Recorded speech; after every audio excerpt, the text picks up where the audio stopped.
Good day to everybody. Let's begin the third part of the sound of music.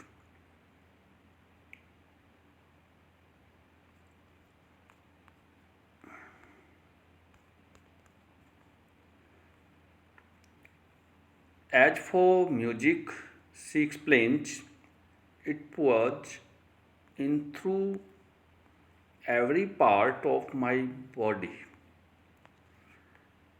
जैसे कि music के लिए वह व्याख्या करती है, मेरे शरीर के प्रत्येक पार्ट में ये चलता जाता है। वैसे पोअर का मीनिंग क्या होता है? उड़ेलना। मेरे शरीर के प्रत्येक हिस्से में इसकी थ्रिलिंग होती है, इसकी सनसनाहट चलती रहती है। एवलिन म्यूजिक के बारे में यहाँ एक्सप्लेन करती है। It tingles in the skin, my chicken bones and even in my hair. Tingles का मीनिंग देखिए यहाँ पे, causes a slight pricking or stinging sensation। हल्की सी प्रिकिंग होना धीरे धीरे, और अनुभूति होना स्टिंगिंग की, जैसे डंक से लगते हैं। स्टिंगिंग उसी से बना है। शरीर में सनसनाहट होती है जैसे म्यूजिक चलता है। इट किसको रिप्रेजेंट करता है यहाँ? म्यूजिक को। It tingles in the skin,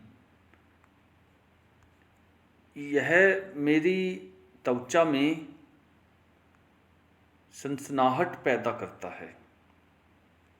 my chicken bones, my cheek bones and even in my hair.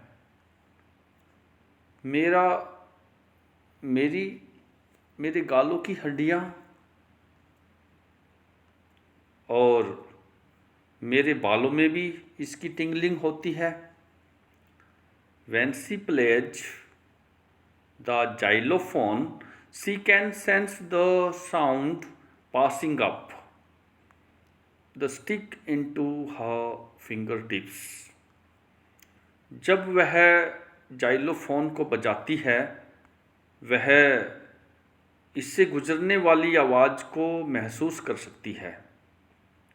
किससे? जो स्टिक वो अपने फिंगर टिप्स पे रखती है। जैसे कि पिक्चर के द्वारा ये दर्शाया गया है, ये स्टिक्स इवलिन के हाथों में हैं। क्योंकि ये डेफ है, इसको सुनाई नहीं देता, फिर भी ये सेंसेशन के द्वारा रियलाइज कर लेती है। आगे देखिए। By learning against the drums, she can feel the resonances flowing into her body। Drums को जब वो झुक के बजा रही होती है तो वह अपने शरीर में प्रवाहित होने वाली रिजोनेंसीज को, रिजोनेंसीज मीन्स इकोज ऑफ साउंड्स, आवाज़ों की गूंज को महसूस कर सकती है। यहाँ पर देखिए, मॉडल्स में से कैन मॉडल का प्रयोग हुआ है। यहाँ हम इसको सर्कल में ले लेते हैं, can. On a wooden platform she removed her shoes so that the vibrations pass through her bare feet and up her legs। एक लकड़ी के मचान पर वह अपने शूज को, अपने जूतों को उतार देती है ताकि कपकपाहट उसके नंगे पाँव से चलने लगे और वो चलकर उसकी टांगों तक जाएं, तो थरथराहट की आवाज़, कपाहट की आवाज़ इस तरह से उसके शरीर के पार्ट से प्रवाहित होती है। पैरा नंबर 8 में देखिए, not surprisingly Evelyn delights her audiences. इसमें कोई हैरानगी वाली बात नहीं है कि इवलिन अपने दर्शकों को प्रसन्नचित करती है। Delights means intense happiness. In 1991, she was presented with the Royal Philharmonic Society's prestigious Soloist of the Year Award। 1991 में इवलिन को रॉयल फिलहार्मोनिक सोसाइटीज का फिलहार्मोनिक सोसाइटी का शानदार एकल का उस वर्ष का पुरस्कार प्रदान किया गया था। इस सम्मानित पुरस्कार से उसे नवाजा गया था। Says master percussionist James Blades God may have taken her hearing, but he has given her back something extraordinary। Master percussionist जिनका नाम जेम्स ब्लेड्स है, वो कहते हैं भगवान उनकी सुनने की अक्षमता को छीन सकते हैं, लेकिन बदले में परमात्मा ने वापिस उन्हें इवलिन को कुछ अलग से प्रदान कर दिया है। What we hear, she feels far more deeply than any of us। जो हम सुनते हैं वह महसूस करती है। महसूस भी कैसे? हमारे में से हमारी अपेक्षा बहुत ही अधिक गहराई से। That's why she expresses music so beautifully। यही कारण है कि वह संगीत को बहुत ही सुंदर ढंग से अभिव्यक्त करती है। Evelyn confesses that she is something of a workaholic। Evelyn इस बात को कन्फेस करती है, इस बात को स्वीकार कर लेती है कि वह एक वर्कहॉलिक जैसा कुछ अटेन किए हुए है। उसके पास कुछ वर्कहॉलिक का विषय है। वर्कहॉलिक क्या है? देखिए, इनफॉर्मल वे में A person who finds it difficult to stop working।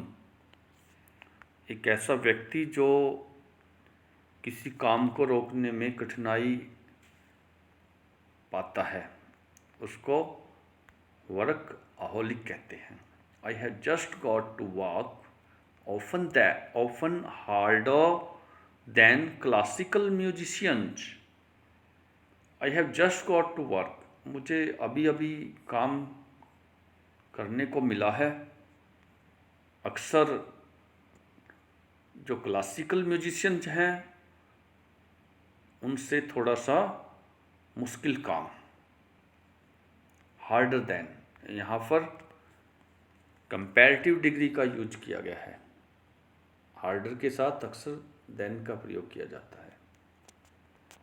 Harder than, but the rewards are enormous। enormous means huge।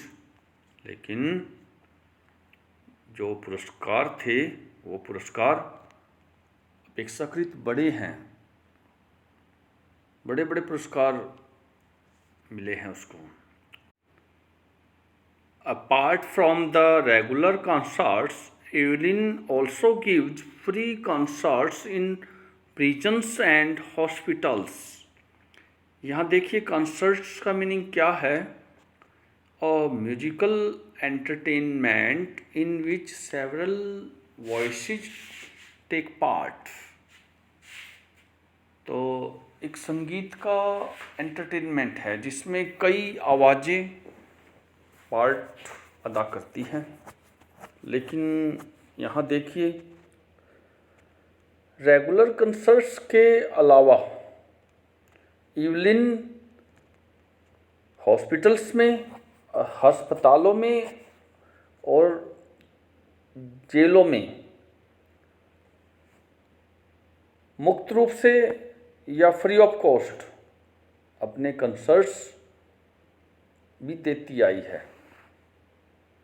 She also gives high priority to classes for young musician. वह युवा संगीतकारों के वर्गों के लिए ऊंची से ऊंची प्राथमिकता भी प्रदान करती है। And Richlin of the Beethoven Fund for Deaf Children said, she is a shining inspiration for deaf children. Any रिचलिन जो बीथोवन फंड की मुखिया है, कैसे बच्चों के लिए? जो बहरे बच्चे हैं, उन बच्चों के लिए बीथोवन फंड के नाम से कार्य करने वाले एन रिचलिन कहते हैं, she is a shining inspiration for deaf children. See कौन? She refers to Evelyn. Evelyn एक अच्छी प्रेरणा वाली लड़की है. किन बच्चों के लिए? बहरे बच्चों के लिए. They see that there is nowhere that they cannot go. वो देखते हैं, उन्हें पता है कि यहाँ कहीं ना कहीं ऐसी बात है that they cannot go. Evelyn के अंदर कुछ ऐसी खास बात है, वो नहीं कर सकते, उस काम के पीछे वो नहीं जा सकते. यहाँ पे नेगेटिव सेंस में कैन मॉडल का प्रयोग हुआ है, कैन नॉट. देखिए, जब कैन नॉट का यूज करते हैं हम, तो इसमें स्पेस नहीं दिया जाता, डबल एन इकट्ठे आएंगे. 10th पैसेज में देखिए, Evelyn Glennie has already accomplished more than most people twice her age. Evelyn Glennie ने पहले से ही अपनी उम्र से दोगुने लोगों की अपेक्षा इस कार्य को पूर्ण किया है. कंप्लीटमेंट, पूरा करना. और यहाँ पे हम प्रायोरिटी का मीनिंग भी जान लेंगे, जो अभी थोड़ी देर पहले हमने किया. प्रायोरिटी, ग्रेट इम्पोर्टेंस, बहुत ही महत्व. नेक्स्ट देखिए, she has brought percussion to the front of the orchestra and demonstrated that it can be very moving. Evelyn orchestra के सामने परकशन को लेकर आई है और ये दर्शा दिया है कि यह बहुत ही मूविंग हो सकता है. मूविंग मतलब heart moving. She has given inspiration to those who are handicapped. She has given inspiration to those who are handicapped, people who look to her and say, if she can do it, I can उसने उन लोगों को प्रेरणा दी है जो लोग शारीरिक तौर पे अपंग हैं, हैंडीकैप्ड है। हैंडीकैप्ड मीन्स अपंग, वो लोग जो उसे देखते हैं और कहते हैं if she can do it, अगर वह कर सकती है, आई कैन, मैं कर सकता हूँ या कर सकती हूँ। And not the list, she has given enormous pleasure to millions, और कम नहीं, उसने बहुत ही अधिक प्रदान किया है, बहुत ही मिलियंस लोगों को अपनी खुशियाँ उसने प्रदान की।